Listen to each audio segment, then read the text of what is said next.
Hoy tenemos 4 peleas con peleadores intelectuales de peso completo. Poligamia contra monogamia. Aunque poligamia y monogamia quiere decir uno o más matrimonios, nos referimos sobre todo, como ustedes imaginarán, a promiscuidad versus no promiscuidad. ¿Cuál es la natura humana? En esta gran pelea tendremos a 7 evolucionistas, a 7 biólogos y a un rabino. 4 contra 4. Escucharemos distintos puntos de vista. Habrán 3 rounds. Ustedes vivirán cada uno de los debates y al final decidirán quiénes ganaron. Para la primera pelea de peso completo, tenemos de nuestro lado derecho, defendiendo la monogamia, al Rabino Shmuley Boteach. Rabino ortodoxo, escritor, conductor de televisión y orador político, ganador del premio del predicador del año de London Times, defensor de varios temas, autor de 29 libros, algunos traducidos a 20 idiomas, incluyendo Kosher Sex, Kosher Adultery y Fed Up Man of Faith. Aparece regularmente en televisión y radio y escribe en The Huffington Post. Peso completo, please, Rabbi.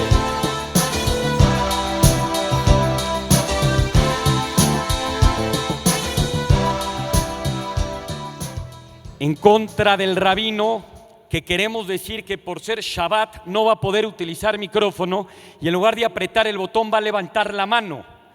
I just gave the rules that we talk about, ¿ok? Señoras y señores, en contra del Rabino Shmuley, peso completo, presidente de la Asociación de la Academia de los Escépticos. Shermer calls for a better use of science and a dose of skepticism when questioning the validity of our beliefs. Shermer, Michael Shermer, autor de más de 12 libros, creador y fundador del Instituto Escéptico, autor de un libro de por qué la gente cree cosas que no debería de creer. Michael Shermer, peso completo, poligamia.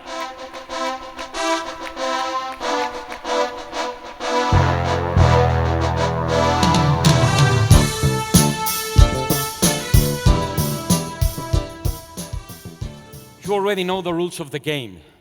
Les voy a repetir las reglas del juego a cada uno de ustedes. Son 3 rounds. El primer round es golpe al cerebelo. Cada uno de ellos va a tener 113 segundos. When you press the button, that's your watch. When you press the button, that's your watch. Okay, Rabbi? When you raise your hand, there's your watch. Cada uno de ustedes tendrá 113 segundos primero en el golpe al cerebelo para defender su statement of purpose. ¿Por qué piensan como piensan? ¿Por qué y cuál es su hipótesis? Una vez que pasen 20 segundos se pueden interrumpir. Mientras tanto no lo podrán hacer y después intermitentemente podrán interrumpirse. El manejo del tiempo en la vida es tan importante como el contenido en el mismo. So, you know the first round, you have 113 seconds. Once you push the button, once you press the button, you have to wait 20 seconds to interrupt him and vice versa. Remember, time is as important as the content of what you put in it. ¿Listos? Vamos a empezar con usted, Rabbi. You won the flip of the coin and you choose to begin. So, empezamos. 113 segundos. Golpe al cerebelo. Raise your hand. Ladies and gentlemen, today at Ciudad de las Ideas, I will make history as the first man to ever answer the question that no man has ever answered before. ¿Qué quiere una mujer? Freud himself said he could not answer what does a woman want. And the mistake is to believe that a woman wants to be loved. If she wanted to be loved, she would never leave her parents, who would never cheat on her, would never divorce her. Rather, A woman wants to be chosen. She wants primacy and exclusivity. She wants one man to place her at the center of his existence and to declare that I will drink from the deep rivers of your sexuality and I will inhale the fragrances of your sensuality. Passionate monogamy, where sex is not a one-trick pony, where as soon as we get bored, we move to the next person, making people feel discarded. So, Michael, wait 1 second. This is just foreplay. Please. I'm getting to the climax. Okay. I just want to know if you got this all from the Bible. Oh no, Michael. No, raise your hand. Michael, I got this because I am that rare man who is deeply in touch with his feminine side, Michael. My friends, why don't we know this and why are women so unhappy in relationships today? Because evolutionary science teaches us that men are nothing but sperm machines and they really want sex with the most possible partners, but women kind of tolerate it. Women are much more sexual than men. They just know that true sexuality is not when they are reduced to 3 erogenous zones of 2 breasts and genitalia. They want a man who will explore them in full. They want a man who will find in them the fire and passion of true erotic excitement. I know that we believe that a man says to his wife, "How about some sex tonight, honey?" And she says, "Not tonight, I have a headache." And yet a man can have an axe lodged in his head and he's still always ready. But the truth is precisely the opposite. Monogamy is where we find the greatest fire, love and romance, now and forever. Thank you very much. You have 103 seconds to answer. Press the button, please. Press this button. Please. I'm surprised to hear a rabbi making this argument because the Bible is the most immoral work in all of fiction. It is little more than a collection of stories by and about a bunch of Middle Eastern and Mediterranean warlords who are constantly fighting for land and women.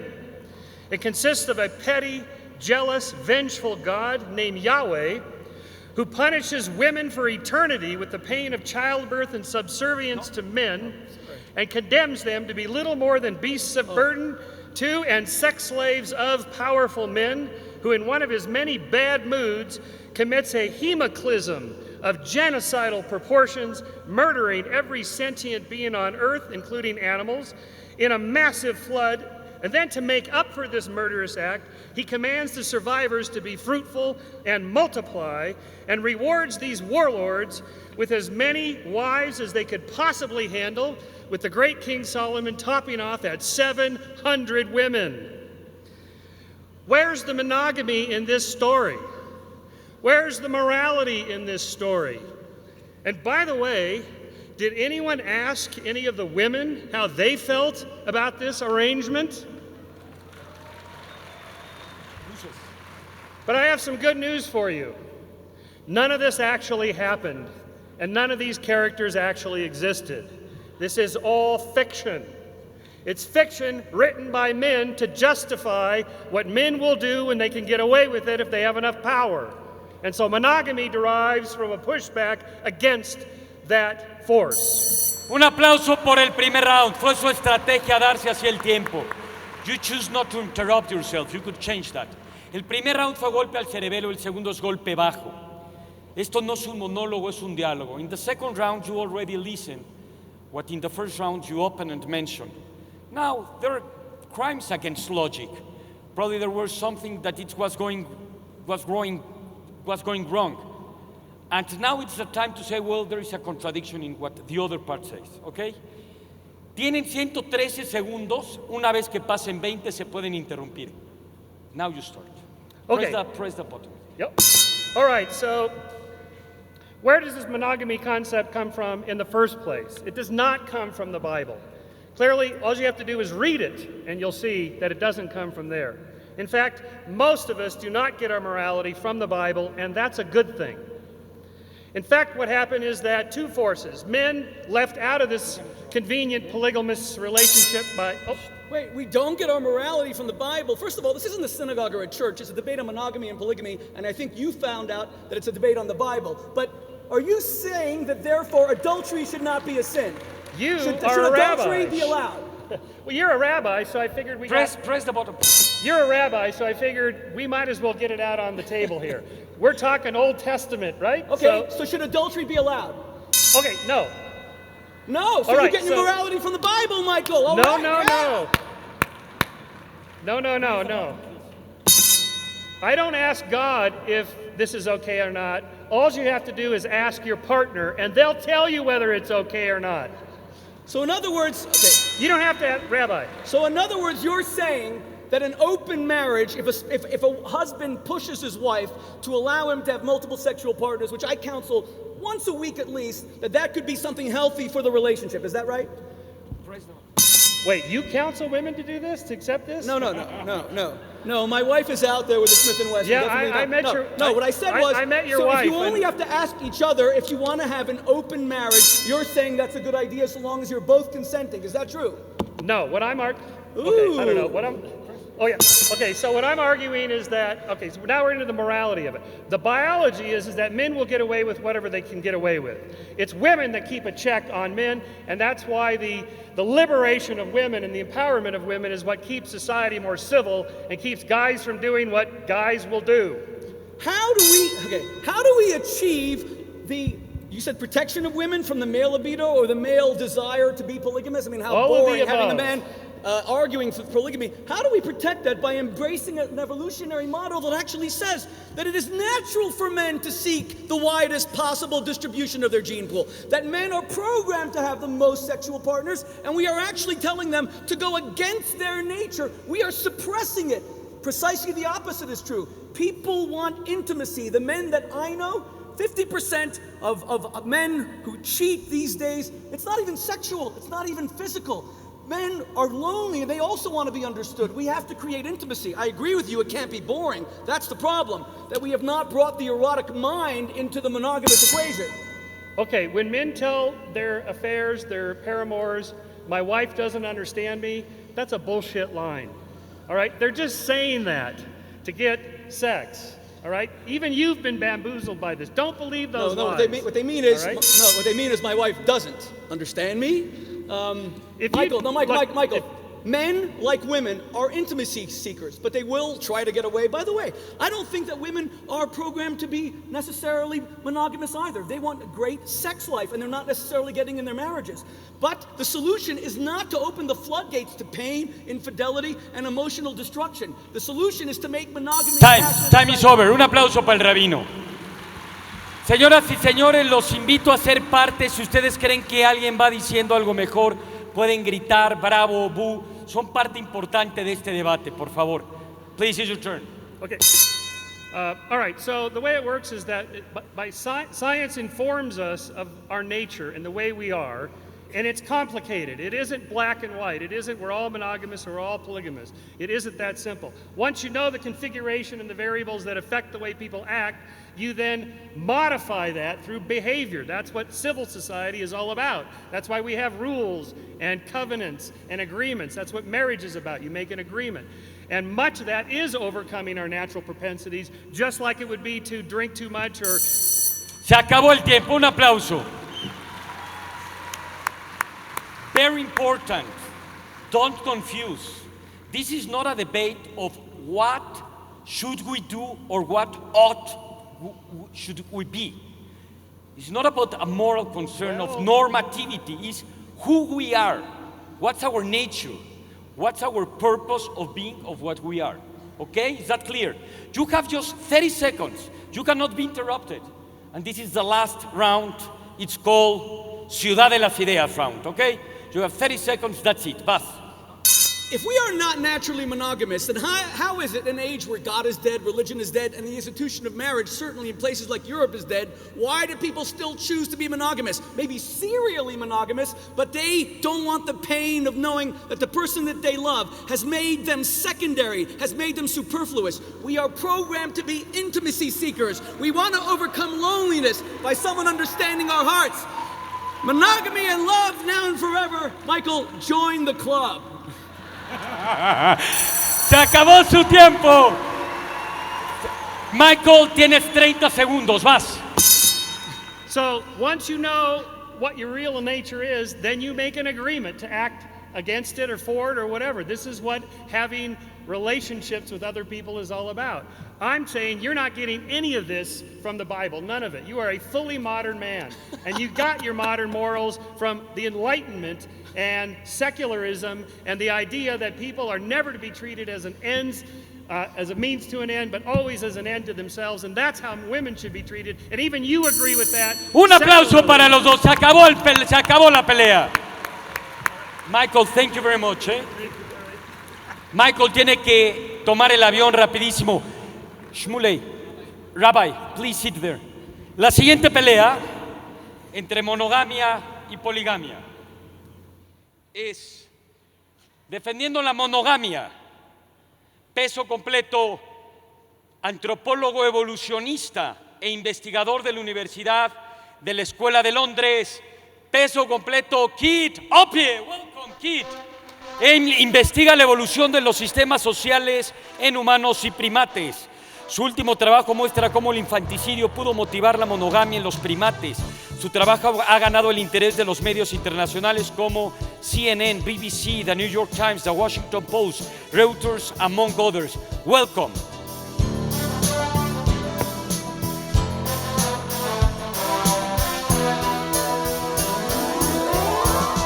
Otro peso completo, un querido amigo, el padre de la psicología evolucionista en términos de muchos temas, obviamente de texto, porque aquí por supuesto está Richard Dawkins y todos reconocemos al gran Desmond Morris.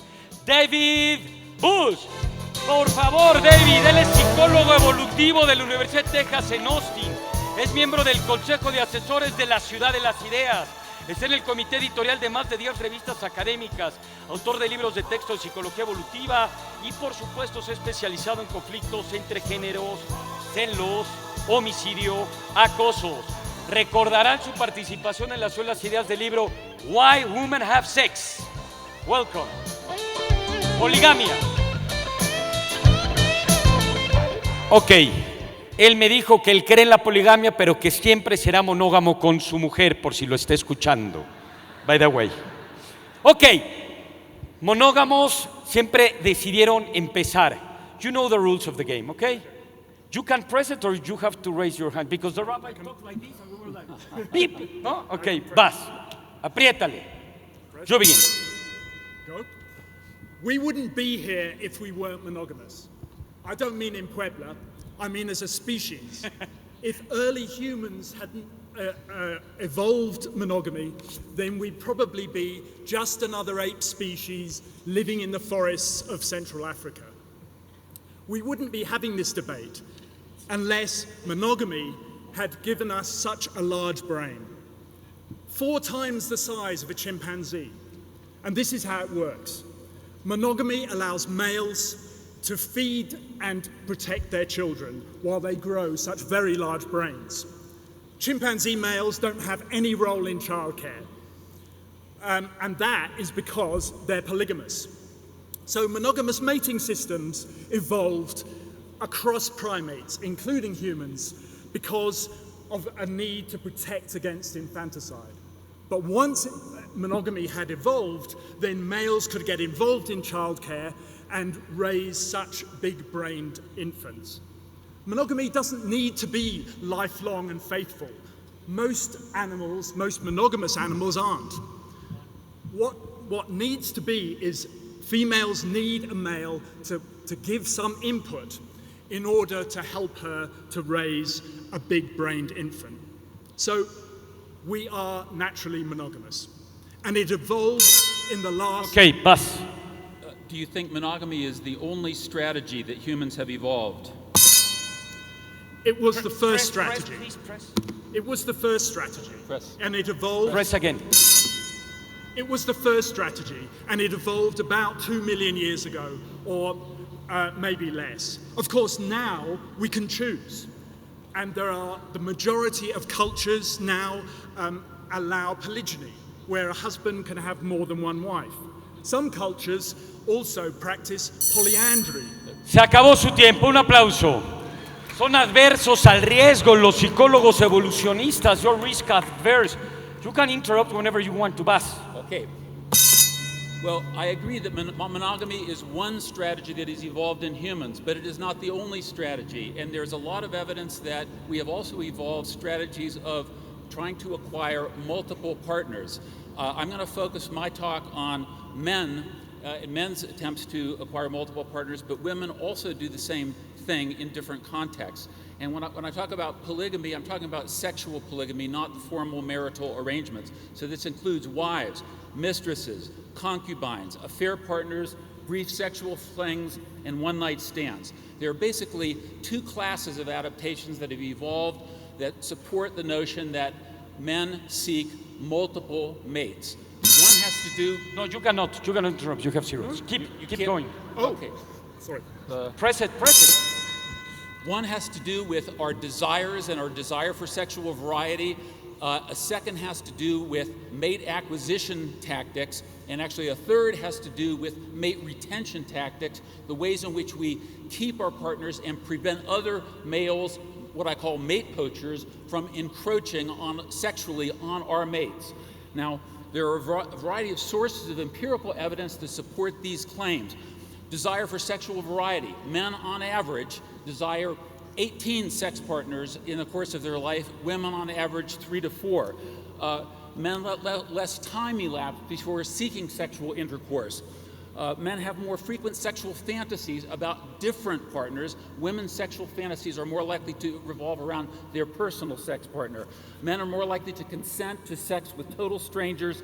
And as Aristotle Onassis said, without women, all the money in the world. Se acabó su tiempo. Un aplauso para los dos. Su frase es como dijo Aristóteles Onassis, no serviría un peso, ¿va? Si no hubiera una mujer. Bueno, now is the second round. You just start. You can interrupt him when it says there are 93 seconds. Okay. So, as I was saying, Aristotle Onassis said, without women, all the money in the world would mean nothing. The fact is that men who are historically in positions of power, when they possess the qualities that women want, which includes status and money, they tend to seek and obtain multiple partners. And so I'm talking about people like Hugh Hefner, Tiger Woods, Bill Clinton, Osama bin Laden. So, David, you're talking about sex. Well, what about mating? Mating is the important issue here. No, I think sex is the... I think there are two different issues here. One is the formal mating arrangements or marital arrangements. The second has to do with what our actual sexuality is about. And our sexuality involves multiple mating. We have physiology. So males are more likely to become sexually aroused upon the presentation of a new female. We have cross-cultural evidence. 83% of all traditional cultures legally permit polygyny. But polygyny is different, isn't it? That is still a marriage arrangement for mating, for bringing up. But it's a marriage arrangement in which men have sex with multiple women. Next, mate guarding. We've evolved sexual jealousy, what I call the dangerous passion. Now, I'm not encouraging either, in case my girlfriend is watching, I'm not encouraging polygamy. And I'm not even encouraging jealousy or the dangerous passion, but it is part of our evolved emotional system. Jealousy, even though it feels horrible, we feel humiliated, sad, depressed, angry, we experience it because it motivates us to protect our mates, to retain our mates, and to ward off mate poachers.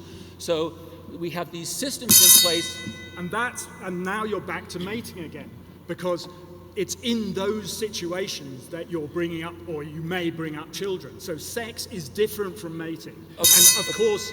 Sorry. Okay. Of course, sex is different from mating, but men's jealousy tends to focus on the sexual aspects of the infidelity. Women's jealousy focuses more on the emotional aspects. So women want to know, if they suspect their partner of cheating, do you love her? Men want to know, did you have sex? Wow, se acabó el tiempo. 1 second, please. Una pregunta para el público, que levante la mano y que grite yo, quien venga con su pareja al lado. Con razón Adel aplaude al polígamo. Now I understand, now I get it. You have 90 seconds, you cannot be interrupted, okay? Vas. What is most likely to evolve here is mating systems, because mating systems are the way in which we pass on our genes into the future.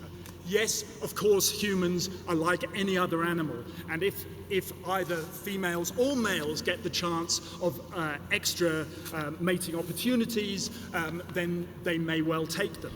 But the crucial question here is, are we by nature monogamous? And we know now from the new Bayesian methods that we can use, we can trace back and look at how mating systems and social systems have evolved through time. And we can see what has happened to humans. And humans initially evolved monogamous mating, and that was the only way that we could get a brain as large as we have.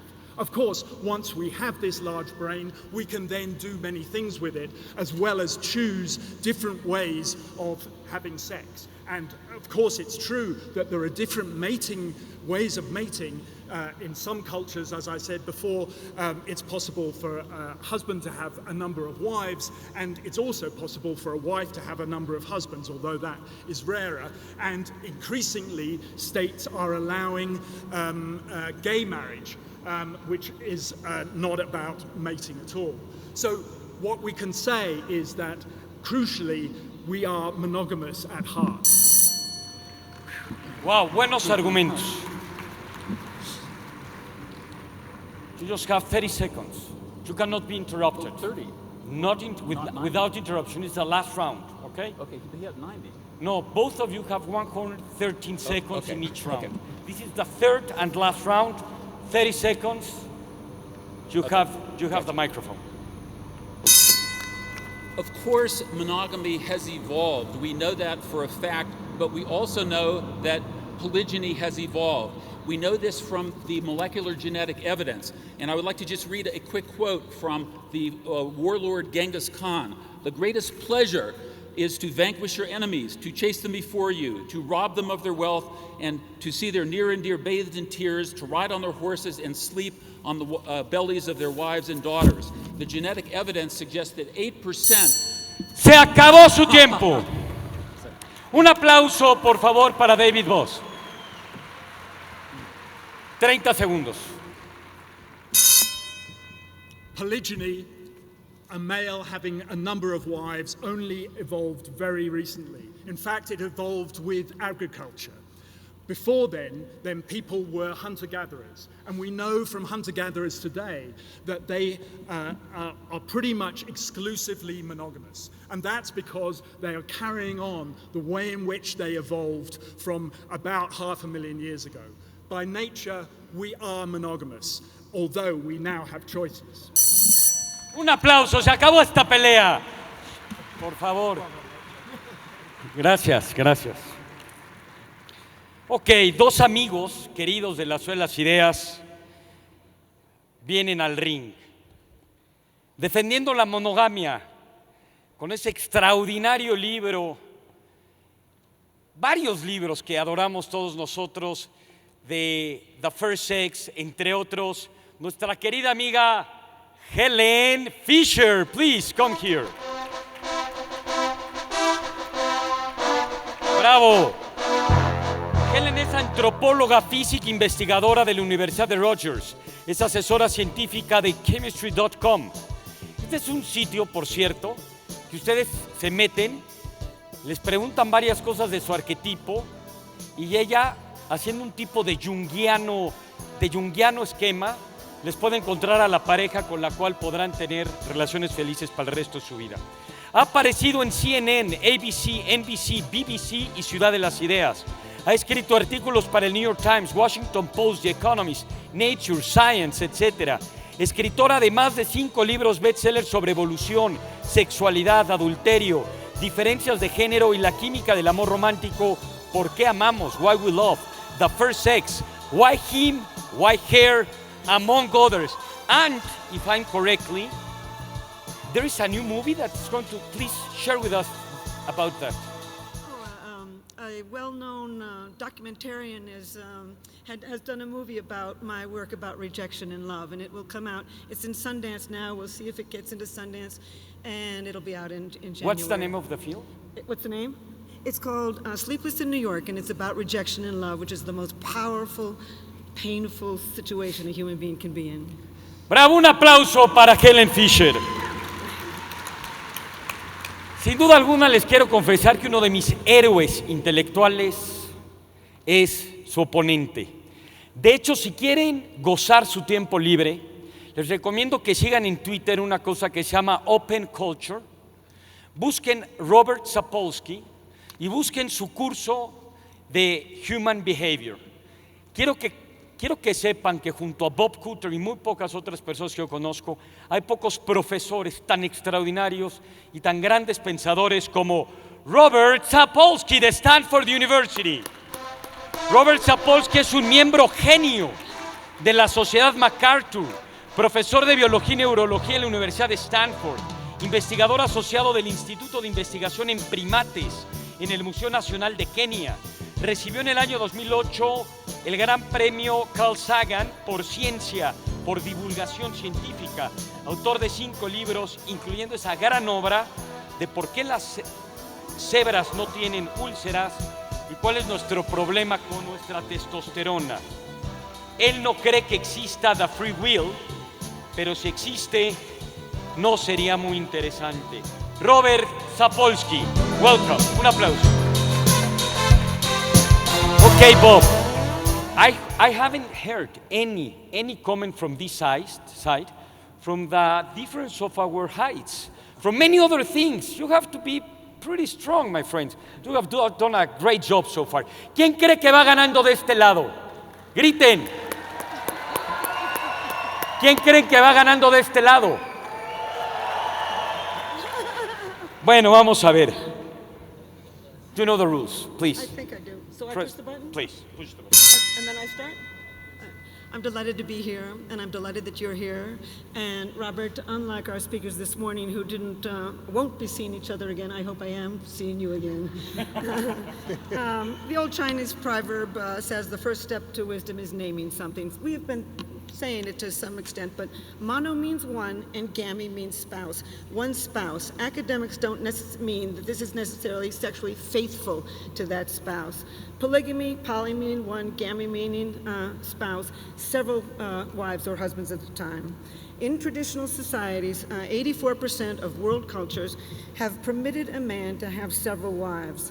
But in the vast majority of these cultures, only about 5 or 10% of these men actually acquire enough land, cows, goats, whatever it is, money, status, in order to have more than one wife at a time. So that if you went around the world into every single household and simply counted heads, you would find one man and one woman in almost every one of them, monogamy. This is not to suggest that... I guess the one question there is what percentage of the men would if they had the resources? That's a good question. I don't know the answer.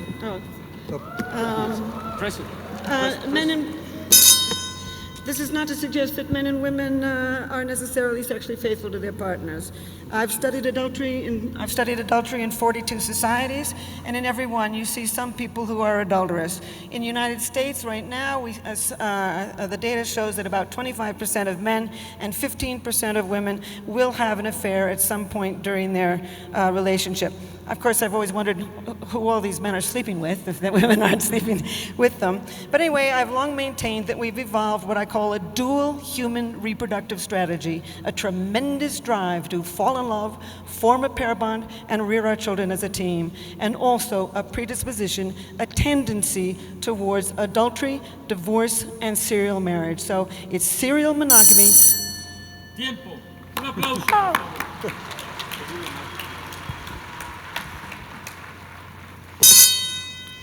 Okay, I want to approach that putting a lot of this into a biological context, in that there are many species, primate species out there that are dramatically monogamous, many that are dramatically polygamous. People have studied them a lot, and there's very consistent characteristics to both species. And what I want to do here is review what the differences are that you consistently see, all to lead up to a dramatic final 10 seconds as to, so where do humans fit in this?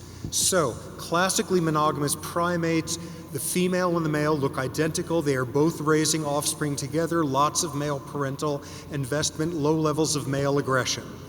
Highly polygamous primates, males are much larger, huge, large canines, things of that sort. What does it look like consistently? What you see is in polygamous species, on the average, males are bigger, stronger, more muscle mass, larger hearts, larger lungs, larger canines, more red blood cells, more limb strength, greater metabolic rates, shorter lifespan.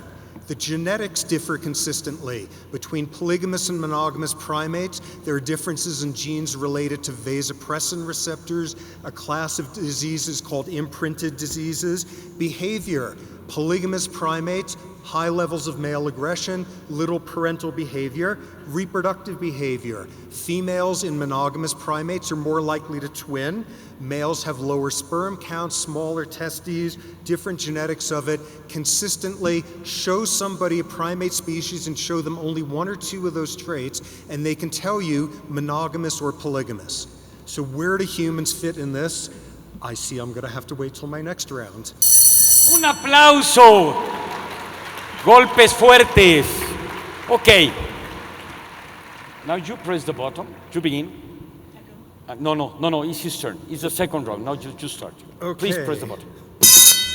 So in our last episode, what we'd gotten to were these consistent patterns.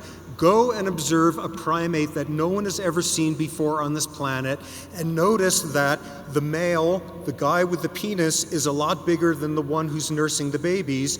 You know everything else about the traits I just told you. This is a polygamous species. Look at a primate species that you've never seen.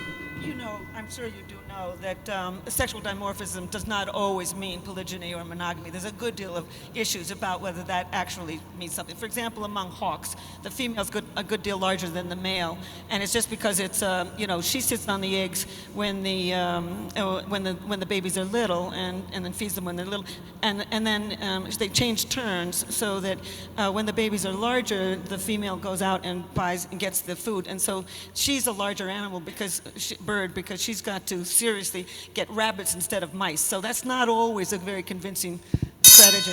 Oh, completely agree with that. Within the primates, there's less variability, but nonetheless, that is the general pattern. So again, you look at a primate you've never seen before, you know zero about them, and all you see is the one with the penis and the one with the vagina are roughly the same body size, and you can tell something about their number of red blood cells, the genetics of their vasopressin receptors, etc. It's a monogamous species. So thus we come to the absolutely critical question amid this range of variability, which is, so where do humans fit with this? Every single measure I just told you, anatomy, height, weight, etc., limb strength, tendency to deposit fat, in which are that part of the body's lifespan, aspects of genetics, aspects of testes, etc., in every single one of those domains. Robert, you've mentioned everything except the brain, and I study the brain in love, and I will end up talking about that when I've got that opportunity. And that's a very important part of monogamy. Okay, I love the brain too, and study it tons, and I love it deeply and faithfully, but final question here with all of that, with every single one of those measures, at the two extremes, where are humans in every single one of those measures? Somewhere in the middle. Somewhere in the middle. In some of the cases, body height differences were more in the monogamous direction. With some of the genetics were more in the polygamous. What I think the punchline is we are not by nature monogamous. We are not by nature polygamous. We are by deep, deep nature very confused as a species. Se acabó el tiempo. You should be here in the middle. Please. I was recently on the BBC radio with a man from Kenya, and he had 3 wives. And I asked him, how many wives would you like to have? And I was thinking, is he going to say 10? Is he going to say 15? Is he going to say 50? And he leaned into his microphone and said, none. In fact, It can be a real headache having a whole lot of partners. So I want to talk about the brain. As you know, and a lot of people here know, I and my colleagues have put over 100 people into the brain scanner and studied the brain circuitry of romantic love and attachment. It's one of those, it doesn't come from the cortex, it's not from the limbic system, the emotional centers. It's in deep primordial parts of the brain that are directly next to the drive for thirst and for hunger. These are primordial brain systems that evolved millions of years ago to start pair bonding. And the academic data shows that Ardipithecus ramidus at 4.4 million years ago was already showing some of the dimorphisms, as going on your thing, that indicate that pair bonding or monogamy had already evolved. And in fact, by 3.2 million years, we have more data that monogamy had evolved. Monogamy is a hallmark of Tiempo, un aplauso para los dos. Buenos argumentos. Okay, now you just have 30 seconds. It's the last round. Yes. 10 seconds? 30. 10. 30. 30, sí, 30. Okay.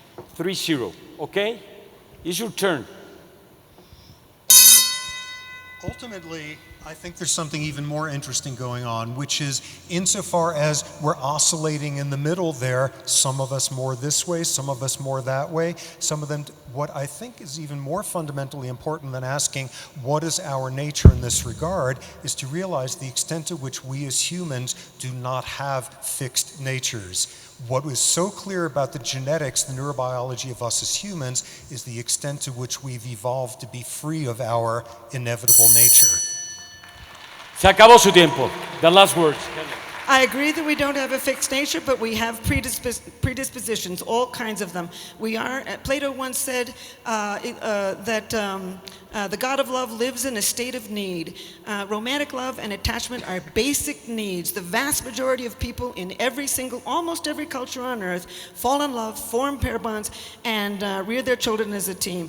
With a few exceptions. Samuel Johnson once called remarriage the triumph of hope over experience. Indeed, we try it over and over and over again. Se acabó, un aplauso para los dos.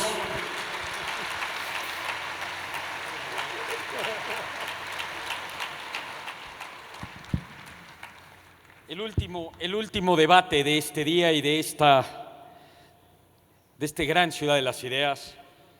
De nuestro lado de la monogamia tenemos a nuestra querida amiga Marty Haselton. Welcome, Marty.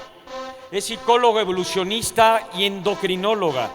Es profesora del Departamento de Psicología de UCLA. Es autora del libro Evolution and the Social Mind, Evolutionary Psychology and Social Cognition.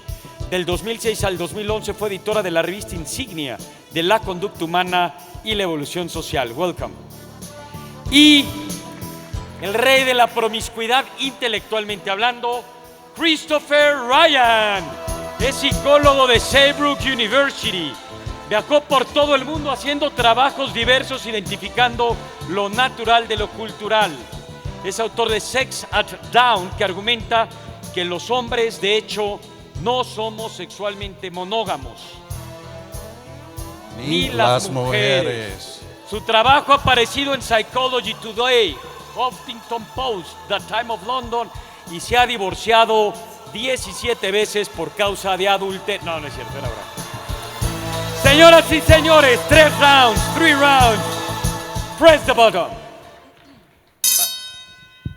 So I'm going to make the argument that humans have evolved to form socially monogamous bonds. That does not mean that when those bonds are formed, they will be perfectly sexually monogamous, and it does not mean that they will be lifelong. But there's a very strong evolutionary rationale for why humans have evolved to form socially monogamous bonds for co-rearing their offspring. Ancestral women faced huge demands of pregnancy and lactation and typically had multiple dependent children at the same time. And they took forever to get out of the house. Therefore, mothers required assistance in raising their offspring. Yes, a mother's kin might help, but no other individual is more closely related to a child than the father. So fathers faced great selection pressure to invest in children, more so than anyone else in a mother's group. Around the globe, in fact, fathers do invest. This is true in post-agricultural industrial societies. It is true in hunter-gatherer societies. It is true around the world. Fathers do invest. That is true generally, but there are so many exceptions that we have to think about. For example, in the Amazon, the tribes that believe in partible paternity, people actually believe that babies are made of accumulated semen. So I'm counting down. In those cases, multiple fathers invest in the children. So the absolute formula is not that clear. Yeah. No. It's my turn. Yeah, good. Yes. I didn't know how to stop my clock. Press it again, please. One can find examples of variable human behavior. Humans engage in widely variable mating practices, but I would make the argument that the weight of the evidence is strongly toward the suggestion that humans have evolved to form pair bonds, that male partners are not indifferent to paternity, that they have the fact of sexual jealousy, that sexual jealousy appears to be a cross-cultural universal. I know that you have examples. I might argue that those are cherry-picked examples, and that what we really need is the cumulative weight of the evidence. What's wrong with cherries? What's your problem with cherries? all arguments are to an extent cherry-picking. We all choose the evidence that supports our argument. If you've got a big basket of cherries, then that's a pretty good argument. Well, I would argue that it's not such a large basket of cherries, and that even some of the examples, so for example, the Na of China, it's an example where men are reported not to invest in their children, and there's reported to be quite a bit of promiscuity. But that's a contested example, and many of the Tiempo, un aplauso, por favor. Christopher, tienes 71 segundos. Aprovecha tu tiempo. Aprieta el botón. Primero, muchísimas gracias, Andrés, y todo el mundo aquí por este congreso fantástico. First, human sexuality is not primarily about reproduction. Imagine that. It's about establishing and maintaining intimacy and trust. That's why most mammals have sex about 12 times per birth. Humans have sex about 1,000 times per birth. If that number seems high to some of you, don't worry, it seems low to others. I promise. Rabbi, have you ever seen a gorilla's penis? I studied them closely. I'm sorry, I just always wanted to say that. I've always wanted to ask a rabbi that question.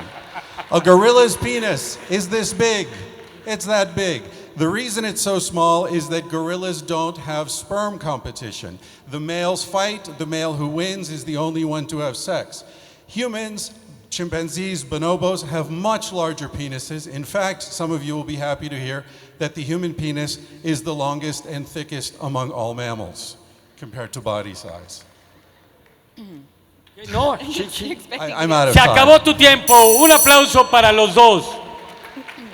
Okay, Rabbi, would you like to answer the question? It was a rhetorical question. Well, really. no, the human penis is the longest of all mammalian species because it facilitates face-to-face sexual relations so that it's not just back to front where the female doesn't matter, but it's face-to-face, eyes open, peering deeply and intimately because it's lovemaking and not just copulating. And do you know there's one other mammal that has, that's a very good point. There's one other mammal that has face-to-face sexual sex intercourse, and it happens to be one of the two species most closely related to human beings, the bonobo, which is completely promiscuous. Okay, it's your turn. An alternative explanation for the fact that humans have sex and have sex throughout the cycle is that it plays a very important role in pair bonding. So let me just go through. Then why do so many couples who have been married for so long report the diminishment of passion and sexless marriages? Well, there's a difference between sexual passion and feeling an intense bond with one's partner. And what I would argue is that sexual passion is primarily about getting down with the business of mating, identifying your partner, selecting your partner, falling in love. That experience is not one that is necessarily sustainable. We can't be walking around bumping into walls for the rest of our lives. But we do form intense bonds. And there's a great deal of evidence for this, cross-cultural evidence. In every society in which people have looked, people report court romantic love. There are hormone changes. Men experience changes in their hormones when they begin a relationship. They experience a reduction in testosterone. When they have a child, they experience a further reduction in testosterone. Those things probably play a role in care for offspring. I agree. There are hormonal changes. Interestingly, one of the few things that will increase a man's testosterone is having sex with a novel partner. Yes, indeed, and testosterone probably plays a role in seeking such partners as well. So the evidence that men's testosterone decreases when they enter a relationship is evidence for maintaining a relationship with one partner to the exclusion of others. Or evidence of erotic boredom. I guess you got me there. Aplauso para los dos, por favor, y detengamos el reloj un segundo. Wait a second. Solo decirles que al terminar el debate vamos a salir muy rápido y terminaremos la sección de hoy con la presentación del Dr. David Koncevic y luego habrá un break. Please, keep going. Now is your turn. Press the button. So, if it's the case that humans evolved to be like bonobos and engage in free love behavior, and fathers do not invest, and that this is exceptionally rare, then I think that you have to explain the fact that even in many pre-agricultural societies, there is a formation of long-term bonds. Moreover, this perspective that you've taken seems to make some predictions that don't seem to be consistent with, I think, many of our experiences. So if we are using sex for bonding, then why do people prefer to have sex with attractive others? Why don't we remain pals with all of our exes? Why aren't friends having more sex? Gran punto, el último golpe fue devastador. Un aplauso, por favor. Okay, 90 seconds. And why isn't everybody in the audience having sex, except for those two over there? En castellano, usted utilizó la palabra esposas ayer. Esposas in Spanish means both wives and handcuffs. Obviously, there's a lot of frustration around sexual monogamy. What I argue, what my wife actually, and my co-author, who is out there somewhere, argue in Sex at Dawn is that human beings evolved where both men and women are by nature promiscuous breeders. And this explains all the ambiguities that both sides of the debate are dealing with right now. If you look at our testicles, you look at the shape of our penis, you look at the woman's capacity for multiple orgasm, let's do a quick test. Raise your hand if you've ever heard a heterosexual couple having sex. In a hotel, maybe your parents, your neighbors. Okay, a lot of hands are up. The rest of you are probably lying. Now, raise your hand if the man was making more noise than the woman. I don't see a single hand. That's called female copulatory vocalization. She just wants to let him know that he's doing it right. You've got no time, lady. No, what you are don't you have doing? time. Yes, please press the button. Yes, it's true that it encourages the man to finish, as any prostitute will confirm. But it's also true that women do this by nature, including some very shy, reserved women. That tells us something about our species. Señoras y señores, se acabó esta gran pelea. Solo falta, no.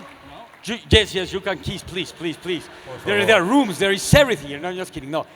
Cada quien de ustedes tiene 30 segundos y se acabó su debate. You have just 30 seconds to say whatever you want. And 30 seconds, okay? I'm sorry, Bas. Okay, please. so I think that the evidence in humans is clearly that humans evolved, the evidence for promiscuity is thin, quite frankly, whereas the evidence that humans have evolved to form pair bonds... You haven't read our Not book. interrupt, I'm sorry. Please keep... Whereas the evidence that humans have evolved to form pair bonds includes the phenomenology of love, changes in hormones, the fact that men do invest. Men are not indifferent to paternity. Men experience sexual jealousy and so on. Moreover, I guess I would say that Se acabó su tiempo, ahora sí un aplauso final. Tus últimos 30 segundos, ataca, por favor, aprieta el botón. There are 300 and some species of primate in the world. I'm not sure exactly how many, depending how we define primate. Many of them live in large, complex, multi-male social groups. How many of them are sexually monogamous? 30%. I think it's 0. By the way, you said hunter-gatherers are strictly monogamous. That's completely wrong. Please read our book. We give scores of examples of hunter-gatherers that are anything but monogamous. Un aplauso. Please stand up. Please come with me. Bob, David, come here.